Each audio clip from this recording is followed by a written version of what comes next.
Contará en esta oportunidad con la excelente exposición sobre la realidad sociopolítica del hermano país de los Estados Unidos mexicanos, el señor Alberto Aguilar, un hombre de la historia, que nos presentará qué está sucediendo en estos momentos en tan importante país latinoamericano.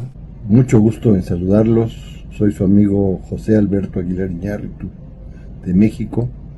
En primer lugar, quiero agradecer la amable invitación de mi amigo Gilberto Acevedo para conversar en esta ocasión con él y con todo su valioso y nutrido auditorio. Aquí ha sido un seminario bastante rico donde se han presentado una serie de facetas, características y puntualizaciones sobre el proceso. Yo muy rápidamente, para intervenir sobre la importancia de lo legislativo en este planteamiento, comenzaría por recordar un contexto básico. El resultado de ambas elecciones marcará el destino de México y de los Estados Unidos y desde luego de América del Norte, por lo menos por las próximas 3 décadas. Ambas elecciones se desarrollan en un clima de extrema polarización, donde de inicio es aventurado definir quién va a ganar. En el caso de estas elecciones, después de casi 3 décadas, el caso de México, de creciente normalidad democrático-electoral, ahora se desarrolla en un contexto de anormalidad democrática generada tanto por las acciones violatorias de la ley del presidente de la República como por el ascenso de la intervención electoral de la delincuencia organizada, producto del debilitamiento del Estado de Derecho, auspiciado por una política de gobierno en extremo tolerante en la materia. Por su parte, los Estados Unidos irán a las elecciones bajo el paraguas fantasmal de aquel intento de golpe de Estado propiciado por Donald Trump el pasado 6 de enero de 2021. En el caso mexicano, más allá de la avalancha de encuestas pagadas por alguna de las fuerzas en contienda realizadas con fines propagandísticas, sobre todo la del gobierno, y también con el fin de desestimular la participación electoral de los votantes que no integran su voto duro, la elección de 2024 es claro que tenderá a cerrarse. Algunos analistas estiman que esto puede estar considerando una votación de un 50% en no más de 4 o 5 puntos de diferencia. Esto considerando los números de votos que están en juego, más que la idea de encuestas que están muy distorsionadas. Si se plantea más o menos el número de votos esto, la coalición oficialista andará por el 44%, la coalición opositora por el 40%, por lo que la elección será determinada finalmente por los denominados switchers. Si es que la participación sube del 50% a un 60%, las posibilidades de triunfo de la oposición se van a incrementar. Sin embargo, en este contexto, y por ahí hay cosas que ya se han mencionado aquí, un aspecto muy delicado es la posibilidad de anulación de la elección en la medida en que 34,000 casillas o más puedan no ser instaladas, es decir, el 20%. ¿Por qué? Por las situaciones de la delincuencia. Esto se plantea en un contexto donde recientemente, como se ha dicho aquí, el presidente de la República habla de la generación de un golpe de Estado técnico, algo donde realmente estamos hablando del mundo al revés, porque plantea que la oposición le quiere dar un golpe de Estado técnico a él, lo cual se visualiza como el inicio de una narrativa destinada a no aceptar la posible derrota de su candidato. Ahora, en un contexto ya más ligado a lo del legislativo, hay que entender que 2018 lo que expresó fue una seria crisis de la joven democracia mexicana, producto de su insuficiente desarrollo. Es decir, una democracia que hemos calificado como democracia incompleta porque se concentró en extremo en el proceso electoral, es decir, en el uso, remoción y usufructo de las reglas de acceso al poder, y le puso muy poca atención a las reglas de ejercicio democrático del poder. Pretendió contra natura gobernar con un régimen arcaico de pautas no democráticas, mientras se convocaban las elecciones bajo una estructura electoral democrática. Eso no dio buenos resultados, a pesar de que hubo múltiples ejercicios de reforma del Estado durante más de 2 décadas para advertir este problema. Los 3 presidentes que fueron de la transición a la democracia, no le pusieron suficiente énfasis.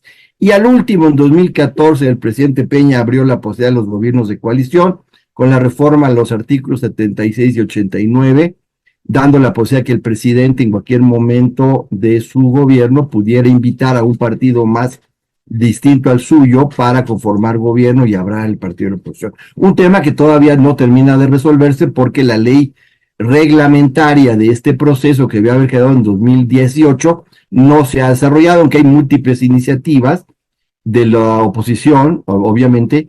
Incluso Xóchitl Gálvez, antes de irse del Senado, su último día presentó iniciativa de ley en la materia. Es un factor clave, porque ahí estaríamos hablando de la profundización de la democracia a partir de reformar las reglas de ejercicio del poder, y es un tema eminentemente legislativo.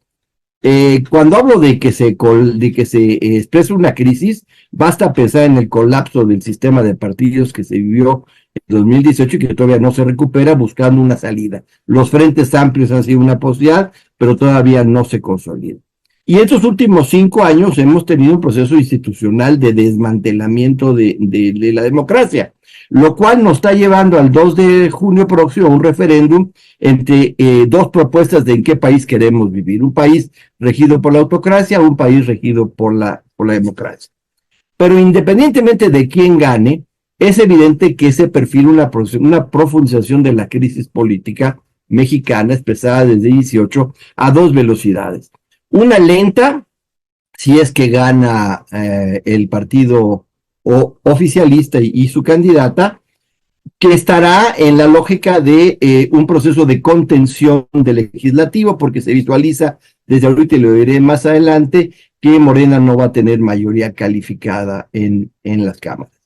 Y ese proceso pues hará más largo esta situación de sufrimiento del país por no avanzar más rápidamente hacia un cambio de régimen urgente, ¿no?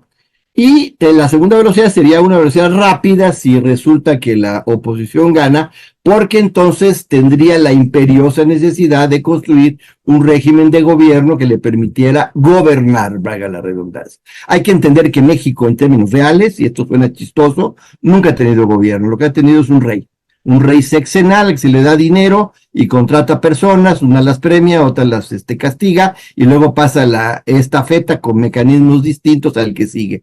Un gobierno es un cuerpo colegiado que tiene la capacidad para rendir cuentas, para tener responsabilidad política y jurídica, y que tiene la posibilidad de hablar con su líder, el presidente de la República, en términos de no avalarle a ciega cualquier cosa, sino establecer una lógica más racional en términos de lo mejor para su gobierno y para el país. Esto depende de que ese gobierno deje de estar constituido por secretarios, que son empleados, para empezarse a constituir por ministros, lo cual implica, como establece la ley del gobierno de coalición, que pase por el Senado la propuesta del presidente de la República con el fin de que sea votada y en ese momento se vuelvan ministros. Este es un cambio fundamental, porque además ese gobierno será un gobierno basado en un programa y por tanto un gobierno de cumplimiento, de transparencia y demás. Ahora, en este contexto, es evidente que resulta fundamental observar qué va a pasar con el legislativo en México. Normalmente el votante promedio no contempla esto. Estamos acostumbrados a una votación de elegir rey, y ahora esperemos que no nos quedemos en la elección de la reina de la primavera, porque no es el caso. Necesitamos plantear un cambio de régimen de gobierno, y aquí hay que hacer mucha conciencia con los votantes de que si bien el eje central de esta elección es votar por una presidenta, pues el otro eje fundamental es cómo va a estar constituido el poder legislativo, con el cual sí o sí tendrá que gobernar, y aquí se vuelve fundamental.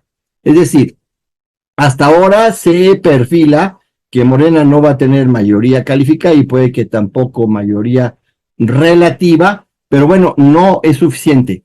Hay que generar un proceso de educación, tal vez tardío, pero las elecciones cuentan para eso, donde se concientice que el carácter estratégico del voto de la ciudadanía, que tiene que ser muy aquilatado en términos de cómo será constituido el poder legislativo, para que además se pueda hacer algo muy importante: quitar la arcaica cláusula de gobernabilidad que se puso en el legislativo en las épocas del partido hegemónico para, en cualquier desviación de que no tuviera suficientes diputados o diputadas o en fin, hubiera la posibilidad de, con un 8%, mantener esa idea de gobernar, lo cual distorsionó totalmente la función del legislativo y retrasó las posibilidades de transformación del régimen de gobierno. Esa tiene que ser una acción principal, de tal manera que podamos irnos aproximando cada vez más al ideal de que tantos votos, tantas curules,